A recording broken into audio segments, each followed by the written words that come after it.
الحمد لله واحد القهار العزيز الغفار مقدر الليل على النهار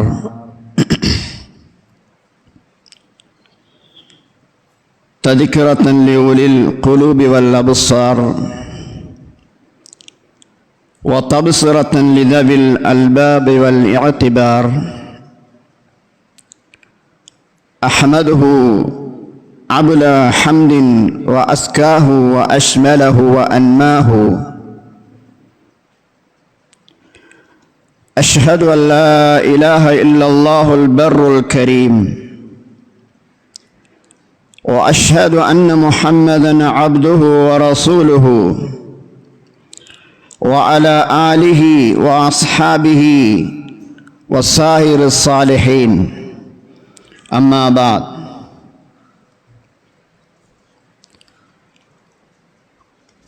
فقد قال الله تبارك وتعالى في محكمه التنزيل بعد أعوذ بالله من الشيطان الرجيم. بسم الله الرحمن الرحيم.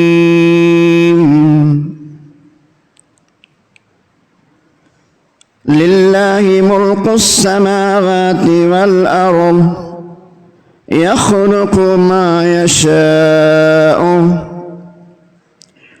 يهب لمن يشاء إناثا ويهب لمن يشاء ذكورا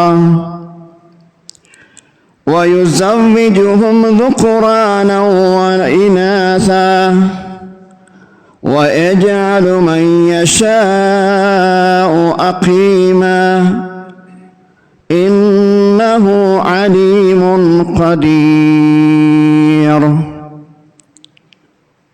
صدق الله العظيم.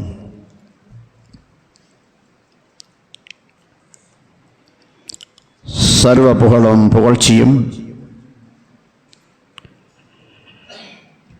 புகழுக்குரியவனாம் வல்லவன் அல்லாஹ் ஜல்ல சுப்ஹானஹு வ தஆலாவுக்கு சொந்தம். ஸலாத் என்னும் கருணையும் சலாம் என்னும் ஈடேற்றமும் சத்திய தூதர் சன்மார்க்க போதகர் சாந்தி மார்க்கம் ஏந்தி வந்த சர்தாரே தோ ஆலம் முஹம்மது முஸ்தபா ஸல்லல்லாஹு அலைஹி வஸல்லம் அன்னவர்கள் மீதும் அன்னவர்களின் வாழ்க்கை வழிமுறைகளை இந்த உலகிலே அணுவணுவாக பின்பற்றி நடந்த உத்தம சஹாபாக்கள், தாபியீங்கள், தபா தாபியீங்கள், அல்லாஹ்வுடைய நல்லடியார்கள், மோமின்கள், முஸ்லீம்கள் எல்லோர் மீதும் உண்டாகட்டும் என்று வேண்டியதற்கு பின்பு புனித ஜுமாவுடைய கடமையை நிறைவேற்றுவதற்காக அல்லாஹ்வுடைய இல்லத்திலே வந்து இத்திகாஃபுடைய நியத்தோடு அமர்ந்திருக்கும் என் அன்புக்குரிய இஸ்லாமிய சகோதரர்களே, அல்லாஹ்வுடைய நல்லடியார்களே,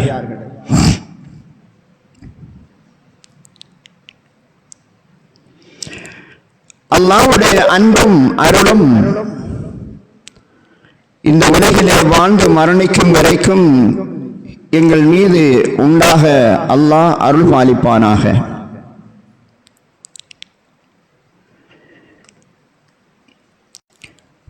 அல்லாஹ் சுப்ஹானஹு வ தஆலா எம்மை இந்த உலகத்திலே படைத்திருக்கின்ற படைப்புகளில் ஒரு சிறந்த, சிரேஷ்டமான, கண்ணியமான படைப்பாக படைத்திருக்கின்றான். அல்லாஹ்வுடைய நல்லடியார்களே, எங்களை படைத்து எங்களுக்கென்று ஒரு வாழ்க்கை திட்டத்தையும் அல்லாஹ் ஏற்பாடு செய்திருக்கிறான். இப்படித்தான் வாழ வேண்டும். என்ற கட்டளையையும் அல்லாஹ் இட்டிருக்கின்றான். எங்களுக்கு ஒரு மார்க்கத்தை அல்லாஹ் கொடுத்திருக்கிறான், தீனை கொடுத்திருக்கிறான், இஸ்லாத்தை கொடுத்திருக்கின்றான். இதில் தான் வாழ வேண்டும். இதுக்கு அப்பாற்பட்ட வாழ்க்கை எங்களுக்குரியது அல்ல என்பதையும் அல்லாஹ் சுட்டிக்காட்டியிருக்கிறான். அந்த வகையிலே அல்லாஹ் சுப்ஹானஹு வ தஆலா எங்களுடைய வாழ்க்கை திட்டத்துக்கு அவருடைய அருள்மறையில் எந்த விடயத்தையும் நாங்கள் குறை காணாத அளவுக்கு சொல்லித் தந்திருக்கிறான். அல்லாஹ்வுடைய நல்லடியார்களே, அதில் ஒன்றுதான் இந்த உலகத்திலே அல்லாஹ் தஆலா கொடுத்திருக்கின்ற செல்வங்கள். பல செல்வங்களை கொடுத்திருக்கிறான். கல்வி செல்வத்தை கொடுத்திருக்கிறான், பொருள் செல்வத்தை கொடுத்திருக்கின்றான்.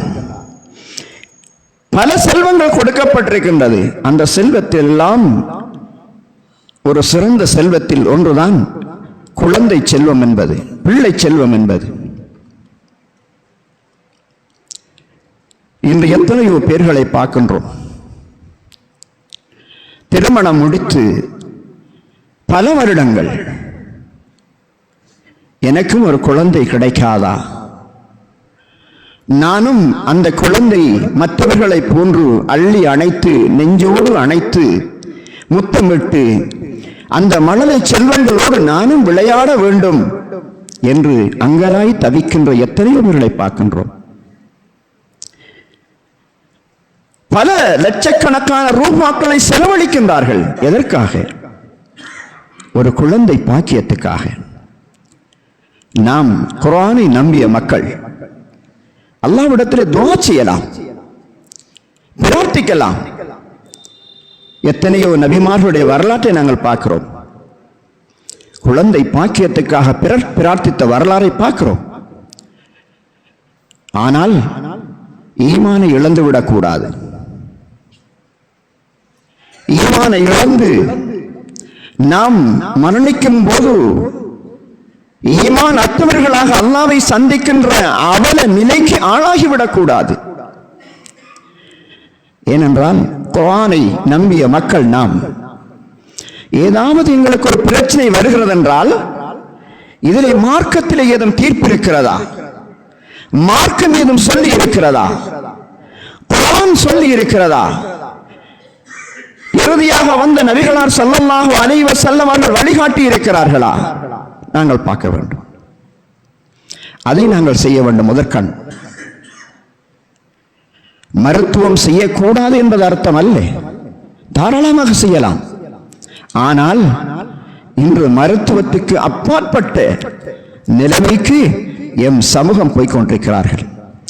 ஒரு குழந்தை பெறலாம், 2 குழந்தை பெறலாம், 3 குழந்தை பெறலாம், 1 கோடி ரூபாய் பணம் கட்ட வேண்டும், 50 லட்சம் கட்ட வேண்டும் என்று எத்தனையோ பேர்கள் காணிகளை விற்று தனது சொத்துக்களை இழந்து கட்டி, ஆனால் கடைசியிலே அதுவும் இல்லாத நிலைமைக்கு ஆளாகி இருக்கின்றார்கள். கண்ணியமான அல்லாஹ்வுடைய நல்லடியார்களே, ஒரு ஹாஜியார் சொல்லுகிறார், எனது மகள் திருமணம் முடித்து 15 ஆண்டுகளாகிறது. நான் அவருக்கு 4 ஏக்கர் காணி கொடுத்தேன். 2 ஏக்கரை வித்து விட்டார். ஏன் என்று கேட்டேன். அவர் சொன்னார், என் மகளுக்கு குழந்தை இல்லை. கொழும்பில் ஒரு வைத்தியசாலையிலே இத்தனை ரூபாய் நீங்கள் பணம் கட்டினால் உங்களுக்கு குழந்தை பாக்கியத்தை எடுத்துக் கொள்ளலாம் என்று 1 கோடி ரூபாய் பணம் கட்டியிருக்கிறேன். ஒரு குழந்தை உருவானது, அது எந்த முறையில் என்பது கேள்விக்குறி. கண்ணியமான அல்லாஹ்வுடைய நல்லடியார்களே, 6-7 மாசம் ஆகி குழந்தை உருவாகி வளர்ந்து கொண்டு வருகிறது என்று சொன்னார்கள். வயிற்றுக்குள்ளேயே அந்த குழந்தை மரணித்து விட்டது. 2வது குழந்தை பிறந்து 1 மாதத்தால் மரணித்து விட்டது. அடுத்த குழந்தையின் நிலைமை என்னவாகும் என்று அந்த பெண்மணி, அந்த கணவனும் மனைவியும் மன உளைச்சலுக்கு ஆளாகி இருந்து கொண்டிருக்கிறார்கள். கண்ணியமான அல்லாஹ்வுடைய நல்லடியார்களே, நான் ஓதிய குர்ஆனுடைய வசனத்திலே அல்லாஹ் சுப்ஹானஹு வ தஆலா என்ன சொல்லித் தருகின்றான்? வலில்லாஹி முல்குஸ் ஸமாவாத்தி வல் அர்த், வானங்கள் பூமிக்கு சொந்தக்காரன் அல்லாஹ் என்று சொல்லுகிறான். வானத்துக்கு பூமிக்கும் கீழே தானே நாம் இருக்கிறோம். வானத்துக்கு கீழே இந்த பூமிக்கு மேலே தானே நாங்கள் வாழ்ந்து கொண்டிருக்கிறோம். அல்லாஹ் சொல்லுகின்றான், இதுக்கு சொந்தக்காரன் நான் ஆச்சே என்று சொல்லுகிறான். நீங்கள் எது நினைச்சாலும் உலகத்திலே நடக்காது, நான் நினைத்தால் மட்டும்தான் நடக்கும் என்று சொல்லுகிறான். எனவே ரெண்டுக்கும் சொந்தக்காரனாகிய நான் என்னிடத்திலே நீங்கள் மன்றாடுங்கள், என்னிடத்திலே கூறுங்கள், என்னிடத்திலே கேளுங்கள் என்று அல்லாஹ் சுப்ஹானஹு வ தஆலா சொந்தக்காரனாகியவன் சொல்லிவிட்டு சொல்லுகிறான், யஹ்லுகுல்லாஹு மா யஷா, அவன் நாடுவதை படைக்கிறான். இன்னும் சொல்லுகிறான், என்ன சொல்லிவிட்டு சொல்லுகிறான், யஹபு லிமன் யஷாஉ இனாதா, நாம் விரும்பியவர்களுக்கு பெண் குழந்தையை கொடுக்கிறோம், நாம் விரும்பியவர்களுக்கு ஆண் குழந்தையை கொடுக்கிறோம், நாம் விரும்பியவர்களுக்கு இரண்டையும் சேர்த்து கொடுக்கிறோம், ஆணையும் கொடுக்கிறோம், பெண்ணையும் கொடுக்கிறோம். நாம் விரும்பியவர்களை பெண் ஆண் இல்லாத குழந்தை இல்லாத மலடிகளாக ஆக்கிவிடுகின்றோம் என்று அல்லாஹ் தஆலா குர்ஆனில் சொல்லியிருக்கிறான். எனவே நாம் எங்களிடத்திலே முதலாவது நம்பிக்கை வர வேண்டும். கண்ணியமான அல்லாஹ்வுடைய நல்லடியார்களே, எனவேதான் இந்த விஷயத்தில் யாருக்கெல்லாம் அல்லாஹ் ஜல்ல சுப்ஹானஹு வ தஆலா இந்த பாக்கியத்தை கொடுத்திருக்கிறானோ, ஆண் குழந்தையை கொடுத்திருக்கிறானா, பெண் குழந்தையை கொடுத்திருக்கிறானா, இல்லது ஆணையும் பெண்ணையும் கொடுத்திருக்கிறானா என்றால், இந்த குழந்தைகளை நாம் இந்த உலகத்திலே அல்லாஹ் எங்களுக்கு கொடுத்திருக்கின்ற ஒரு அமானித சொத்து, ஒரு அமானிதம். இந்த குழந்தையை அல்லாஹ் தந்திருக்கிறான் என்றால் அந்த குழந்தைகளை எப்படி வளர்க்க வேண்டும், அந்த குழந்தைகளுக்கு நாம் எதை கொடுக்க வேண்டும், எவ்வாறு எதை கொடுத்து இந்த குழந்தைகளை பிள்ளைகளை வளர்த்து விட்டு சென்றால் அந்த குழந்தைகள் எங்களுக்கு என்ன செய்யும், இதை நாங்கள் சிந்தித்து யோசித்து இந்த உலகத்தை நாம் வாழ பழகிக்கொள்ள வேண்டும். சகோதரர்களே, நான் ஏன் சொல்லுகிறேன் என்றால், இன்று குழந்தைகளை பெற்ற தாயும் தகப்பனும் எத்தனையோ பேர்கள் பல நோய்களுக்கு ஆளாகிவிட்டார்கள். 10 மாதம் சுமந்து பெற்றெடுத்து பாலூட்டி நீராட்டி எவ்வளவோ இன்னல்களுக்கும் துன்பங்களுக்கும் துன்பங்களுக்கும் ஆளாகிய அந்த தாய் இன்று பைத்தியம் பிடிச்சவள் போன்று வீட்டிலே இருந்து கொண்டிருக்கிறாள். மழை என்று பாராது, வெயிலென்று பாராது, இரவென்று பாராது, பகலென்று பாராது, பனி என்று பாராது, கஷ்டப்பட்டு வேர்வை சிந்தி உழைத்த தந்தை இன்று பைத்தியம் பிடிச்சவன் போன்று வீட்டிலே இருந்து கொண்டிருக்கிறான். பலவிதமான நோய்களுக்கு ஆளாகிவிட்டான். என்ன காரணம்? பெற்ற பிள்ளைகள் சகோதரர்களே, உனது பிள்ளை இவ்வாறு நடந்து விட்டதாம் என்றால் தாயும் தகப்பனுடைய நிலைமை முற்று முழுதாக மாறிவிடுகின்றது. உனது மகன் இந்த இடத்திலே இன்னது செய்து கொண்டிருக்கின்றானாம் என்று செய்தி வந்தால் அந்த தகப்பனும் தாயும் துடியாக துடித்து கதற ஆரம்பித்து விடுகிறார்கள். என்ன, அல்லாஹ்வுக்கு மாற்றமான செயல்களை செய்து கொண்டிருக்கிறான். அந்த அளவுக்கு எம் சமுதாயம் சென்று கொண்டிருக்கிறது. எனவேதான் 2 வருடம் பால் கொடுத்து வளர்த்தால் மட்டும் போதாது, பட்டத்தை தேடிக் கொடுத்தோம், பதவியை தேடிக் கொடுத்தோம், ஆட்சியை தேடிக் கொடுத்தோம், அதிகாரத்தையும் கொடுத்திருக்கிறோம் என்றால் அது போதாது. இதெல்லாம் உலக வாழ்க்கைக்கு ஒரு அங்கம். ஆனால் நாம் தேடி கொடுக்க வேண்டியதை, எதை கொடுக்க வேண்டுமோ அதை கொடுக்க மறந்துவிட்டோம், எதை சொல்ல வேண்டுமோ அதை சொல்ல மறந்துவிட்டோம். அதனால் இன்று பிள்ளைகள் என்ன செய்துகின்றார்கள்?